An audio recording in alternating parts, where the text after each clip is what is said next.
কেউ যদি বলে তুমি আমার সাথে কথা বললে তোমার বাবার মাথা খাও, সেটা কি বিধান হবে?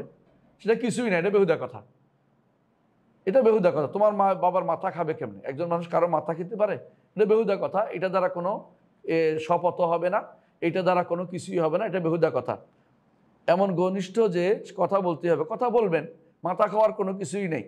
কথা বললে কাফারা দিতে হবে। হ্যাঁ, যেহেতু সে যদি মনে করে এটা দিয়ে শপথ করছে, তো শপথের কাফারা আসবে।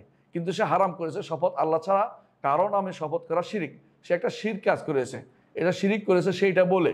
যদি এটাকে আপনাকে সে এত গুরুত্ব দিয়ে বলে থাকে, অন্য কিছু মানুষের জীবনের শিরিক করা, শপথ করা, বা মানুষের কারো মাথার শপথ করা, বা সৃষ্টির কারো শপথ করা শিরকের ব্যাপারে, সে শিরিক করেছে, সে শিরিক করতে পারে না।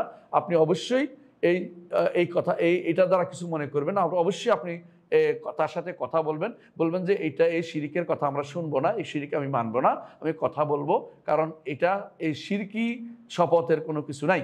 যে কাফারা আসবে কিনা, প্রশ্ন হচ্ছে এটার কাফারা আসবে কিনা। এখন কাফারা তো আপনার উপর আসবে না, আপনি তো বলেন নাই যে আপনি কথা বলবেন, আপনার কোনো কাফারা আসবে না। এটা হচ্ছে বিশুদ্ধ মত। জি, আপনি তো এই কথা বলেন নাই যে এটা সে বলেছে, তো আপনার কাফারা কেন আসবে? আশা করি বুঝছেন।